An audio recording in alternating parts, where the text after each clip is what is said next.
कहानी की शुरुआत में हम बॉम्बा नामक एक साइंटिस्ट को देखते हैं जिसने पूरे जंगल में हर जगह पे कैमरा लगाया था क्योंकि उसका मानना था कि जंगल में इंसानों जैसे दिखने वाले छोटे छोटे क्रिएचर रहते हैं। वहीं बॉम्बा को कई महीनों के बाद एक सिग्नल मिला और जब उसने वहां पर जाकर देखा तो उसे एक बर्ड दिखाई दिया जिसके पीठ पर एक सीट जैसी दिखने वाली कोई चीज थी, जिसे देखकर बॉम्बा का शक पूरी तरह से यकीन में बदल गया कि इस जंगल में छोटे छोटे क्रिएचर रहते हैं। बॉम्बा की बेटी कैथरीन कई दिनों के बाद अपने डैड से मिलने आई थी, लेकिन वो अपने रिसर्च में इतना बिजी था कि वो अपनी बेटी पर ध्यान भी नहीं दे पाया। आखिरकार कैथरीन ने जब अपने डैड को आवाज दिया तो बॉम्बा उसे देखकर चौंक गया और उसे अपने गले से लगा लिया।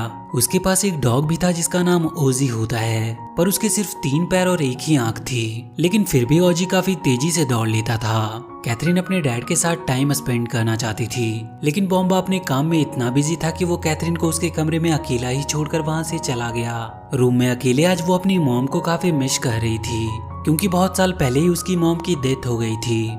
इसके बाद हम उन छोटे छोटे क्रिएचर को देखते हैं जिनके बारे में बॉम्बा इतने सालों से रिसर्च कर रहा था। इन छोटे क्रिएचर का जंगल को हरा भरा और सुंदर बनाए रखने में काफी अहम भूमिका थी और इन छोटे क्रिएचर को लीफ मैन के नाम से जाना जाता था।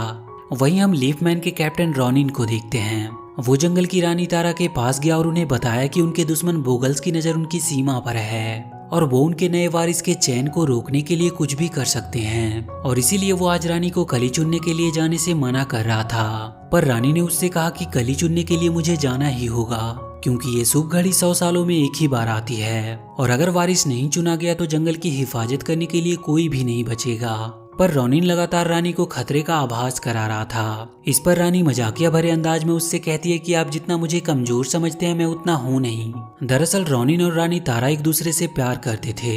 वो दोनों जिस कली के चुनाव के बारे में बात कर रहे थे वही आने वाले दिनों में जंगल की हिफाजत करेगी। इसके बाद हम बोगल्स के इलाके को देखते हैं जो काफी सूखा और गंदा था क्योंकि बोगल्स को हरियाली पसंद नहीं थी और इसीलिए वो गंदी जगहों पे रहते थे।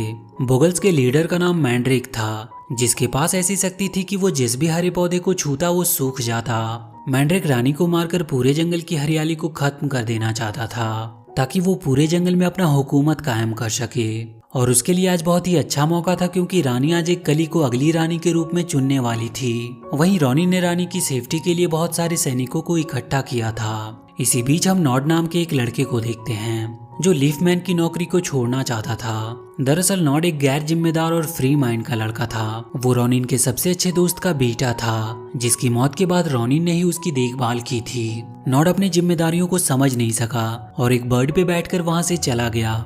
इधर रानी भी कली चुनने के लिए निकल पड़ी।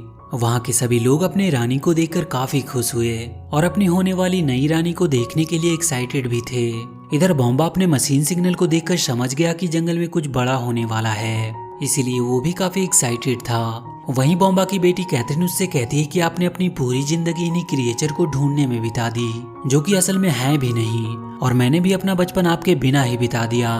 वो उससे कहती है कि आप इन सब चीजों को छोड़ क्यों नहीं देते, लेकिन बॉम्बा पर उसकी बातों का जरा भी असर नहीं हुआ और वो अपना मशीन लेकर जंगल की ओर निकल गया। कैथरीन अपने डैड के इस बिहेवियर से काफी दुखी हुई और वहां से वापस जाने का डिसाइड कर लिया, लेकिन जैसे ही वो घर से बाहर निकली उसका डॉग ओजी किसी चीज को देखकर जंगल की ओर भागने लगा, तो कैथरीन भी उसे पकड़ने के लिए उसके पीछे पीछे जंगल में चली गई। इधर रानी तारा कली का चुनाव करने के लिए जंगल में पहुंच चुकी थी। वहीं पे एक सूरजमुखी की कली अपने मॉम से कह रही थी कि मैं भी रानी की तरह बनना चाहती हूँ। रानी वहाँ पे मोब नाम के 2 स्नेल से मिली जो कलियों की देखभाल किया करते थे और उनका भी ड्रीम था कि वो भी कभी लीफ मैन बन सके। वो दोनों स्नेल ने रानी को कलियां दिखाई ताकि रानी एक पावरफुल कली का चुनाव कर सके, और फाइनली रानी ने एक कली को चुना। पर तभी रॉनिन को वहाँ बोगल्स के होने का एहसास हुआ और वो उन बोगल्स पर हमला करके रानी को वहां से जाने को कहा, पर तभी कुछ बोगल्स ने रानी को घेर लिया। इस पर रानी अपने जादू से उन्हें पानी में गिरा दिया और उस कली को लेकर वहां से निकल गई। रास्ते में उसे रॉनिन मिला जो उसे लेकर वापस महल की ओर जाने लगा, लेकिन तभी वहां पर मैंड्रिक और उसका बेटा आ गया और उन्होंने उन दोनों पर हमला कर दिया। और इसी फाइट के बीच रॉनिन की एक तीर जाकर मैंड्रिक के बेटे को लगी, जिससे गुस्सा होकर मैंड्रिक उसके पीछे पड़ गया। इधर रानी को भी मैंड्रिक का एक तीर लग गया जिससे वो नीचे गिरने लगी। पर उसी जंगल में कैथरीन भी थी जिसने रानी को नीचे गिरते हुए देख लिया और जैसे ही वो रानी को देखने के लिए उसके पास गई, रानी ने अपने जादू से कैथरीन को छोटा कर दिया और उसे वो कली देते हुए उसने कहा कि इसे ले जाकर निम्गलू के पास पहुंचा देना। कैथरीन को कुछ भी समझ नहीं आया कि उसके साथ ये हो क्या रहा है। और तभी वहाँ पर रॉनिन भी आ गया। रानी उससे कहती है कि जंगल अब तुम्हारे हाथ में है, और ये कहते हुए रानी की मौत हो गई। इसके बाद रॉनिन कैथरीन से पूछता है कि रानी ने इस कली को कहाँ पहुँचाने को कहा है। तो कैथरीन उसे बताती है कि रानी ने तो इसे नीम ग्लू के पास पहुँचाने को कहा था। वहीं वो स्नेल भी रॉनिन से कहते हैं कि हम भी तुम्हारे साथ ही चलेंगे, क्योंकि उनसे कली को हमेशा नमी मिलती रहेगी। रॉनिन कली के साथ उन स्नेल्स को भी लेकर नीम ग्लू के पास जाने के लिए निकल पड़ा। उधर नॉड ने एक रेस में पार्टिसिपेट किया और वहाँ पे उसने फ्रॉग बूफो के साथ एक डील किया कि वो रेस में हार जाएगा, लेकिन वो डील को तोड़कर उस रेस को जीत गया। इस बात से गुस्सा होकर बूफो उसे सांप के बिल में फेंकने का डिसाइड करता है, लेकिन तभी वहाँ पर रॉनिन आ गया और उसने नॉड को बचा लिया। इसके बाद उसने नॉड को बताया कि रानी नहीं रही, और उसने उसे ये भी बताया कि रानी ने मरने से पहले एक कली को चुन लिया था, जिसे अभी नीम ग्लू के पास ले जाना होगा। इधर बॉम्बा जंगल से जब वापस घर आया तो कैथरीन के वापस जाने का लेटर देखकर काफी दुखी हुआ। उधर रास्ते में बॉगल्स ने उन पर हमला कर दिया। उसी बीच नॉड और कैथरीन एक बिल में जा गिरे, जहाँ पर एक चूहे ने उन पर हमला कर दिया। पर तभी रॉनिन ने वहाँ पर आकर उन दोनों को बचा लिया और उन्हें लेकर नीम ग्लू के पास जाने के लिए निकल पड़ा। नीम ग्लू के पास पहुंचने पर कैथरीन ने उस कली को उसे सौंप दिया। कली को लेकर नीम ग्लू उन्हें नीचे ले आया। वहाँ पर उसने सभी को बताया कि ये कली पूनम की रात में खिलेगी, और खुशकिस्मती से आज ही पूनम की रात होने वाली है, इसीलिए आज उन्हें अच्छे से इसकी देखभाल करनी होगी। ये बात सुनकर सभी लोग काफी खुश हुए और रात में चांद के निकलने का इंतजार करने लगे।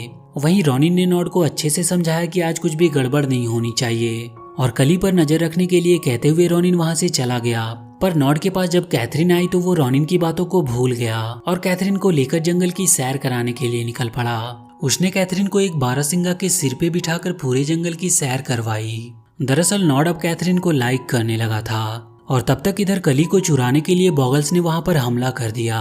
वो दोनों स्नेल्स ने उस कली को बचाने की काफी कोशिश की, लेकिन मैंड्रिक कली के साथ साथ उन दोनों स्नेल्स को भी पकड़कर अपने साथ ही ले गया। नॉड जब वापस आया तो रॉनिन उस पर काफी गुस्सा हुआ और उसे काफी डांट लगाई।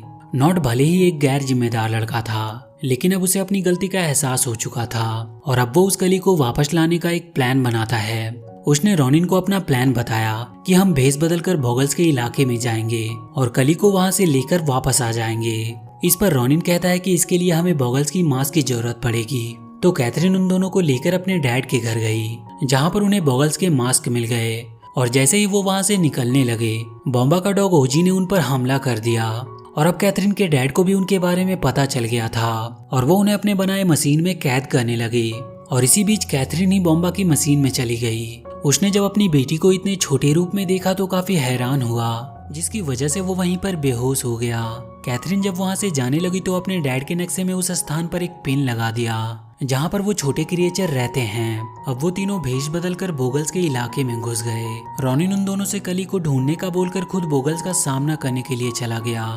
नॉड और कैथरीन को बहुत जल्द ही वो कली मिल गई और वो दोनों स्नेल और कली को लेकर वहाँ से निकल गए। वहीं मैंड्रिक को जब उनके बारे में पता चला तो उसने उन पर हमला कर दिया। रॉनिन कैथरीन और नॉड को कली के साथ वहाँ से बाहर निकाल देता है, लेकिन वो खुद उन बोगल्स के बीच में फंस गया था। उसे बॉगल्स के बीच में फंसा देखकर नॉड वहां से जाना नहीं चाहता था, लेकिन कली की सेफ्टी के लिए उसे वहां से जाना पड़ा। कली को लेकर वो दोनों नीम ग्लू के पास चले आए। उसने उस कली को लेकर उस जगह पर रख दिया जहां पर चांद की रोशनी पड़ रही थी। रोशनी पड़ते ही वो कली खिलने लगी, लेकिन इससे पहले कि वो कली पूरी तरह से खिलती वहां पर बॉगल्स के चमगादड़ आ गए और उन्होंने उस कली पर पड़ रही चांद की रोशनी को ही ढक लिया।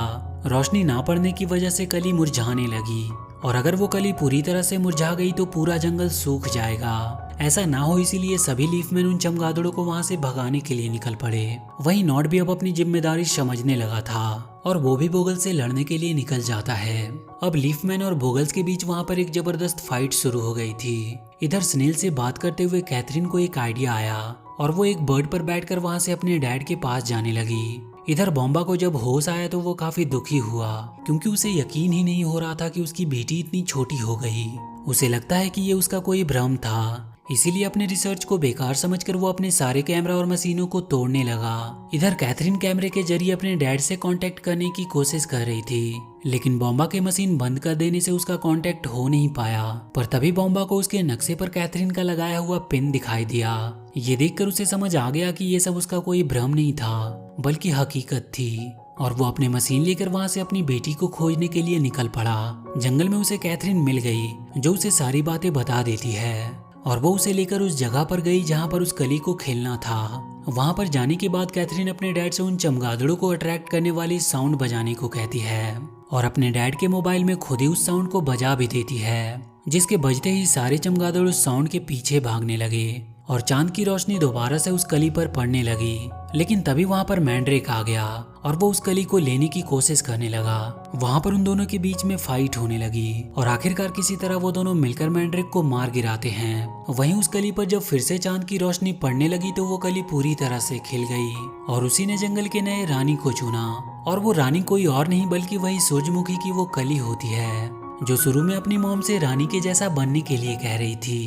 सभी लोग अपने नई रानी को पाकर काफी खुश हुए और अपनी नई रानी का वेलकम करने लगे और अब कैथरीन का वहां से जाने का वक्त भी हो गया था। वो वहां के सभी लोगों से अलविदा लेकर वहां से चली गई।